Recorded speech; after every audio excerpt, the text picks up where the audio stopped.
Yo, what up, guys? It's getting pretty late. Waiting for my flight out of Denver into Tampa. Be getting in at like 5:32 a.m. Then I gotta catch a Greyhound down to Port Charlotte to Punta Gorda.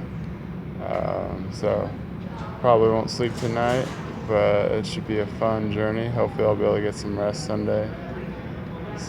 Prepare for that fun day Monday. But anyways, we're going into some nicer, more tropical weather, not quite in the equatorial zone, that Garden of Eden. But it's going to be much closer. Talked to a dude who said there's going to be some wild coconuts going down there. So I'm like, ooh, I'm going to have to shimmy up a tree,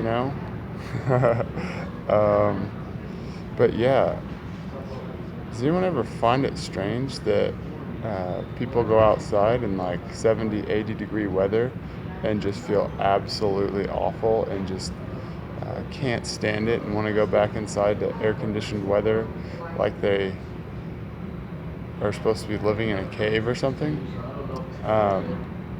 If you look at our skin, we don't have any hair whatsoever except on the top of our head and down around our groin and face, but like we're basically hairless beings, majority, if we were actually walking around in our birthday suit. And it just really goes to show that we belong in warmer weather. Like, physiologically, we are totally adapted to the equatorial zone. Even Dr. Morse talks about this. I mean, it's common sense. Just look at who we are most closely related to, primates, but we're even above them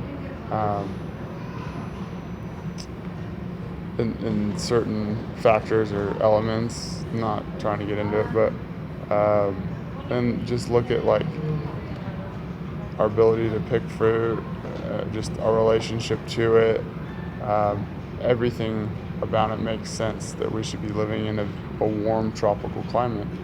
But people are literally just burning up when they go outside. They're frying their skin, and they're sometimes sweating profusely if they have a thyroid that even still functions to a certain degree.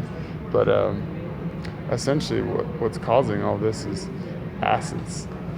When we put acidic foods into our body, animal flesh, dairy, refined oils, other cooked foods, processed food products, junk foods, they create an acidic environment in the body, and acids are hot.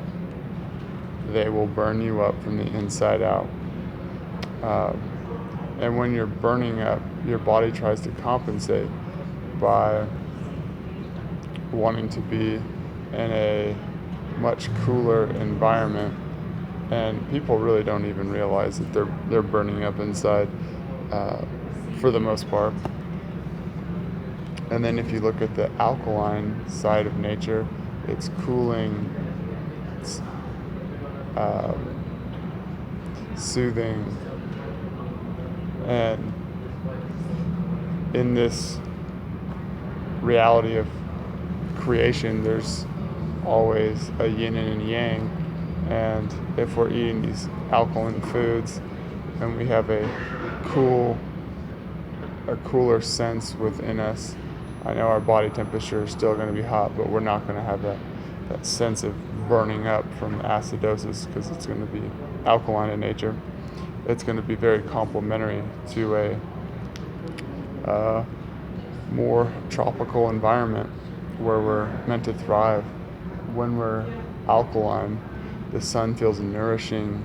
It doesn't feel like it's frying us, and our skin isn't so constipated that we're getting insane sunburns if you transition rationally into the sun and are just wise about it. But what else do I want to talk about on that subject? So yeah, like it's totally the acids from the acidic foods. Another role that your temperature plays is your thyroid gland, which basically regulates your body temperature and your ability to sweat or not. This could give you sensations of like hot flashes. Say if your thyroid doesn't work properly, you might be sweating profusely at night. You might have irregular body temperatures. And remember, anything that's hyper becomes hypo. So at one point in my life, I had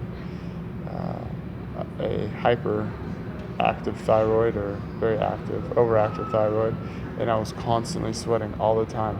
I was cold and I was clammy, just sweating. And then when I got into college, I eventually just kind of dried up and stopped sweating altogether, and wasn't even sweating during like more intense exercise. Yeah, you guys see I'm sitting at the handicap spot because I'm like that, relaxing. So yeah, I just like completely stopped sweating altogether. When I started getting into melon fasting and took my first Dr. Robert Morse Fat4 kit, I started experiencing really intense night sweats, like just profusely sweating, had a fever every single day. And this was a sign, oh, my video's about to end. I will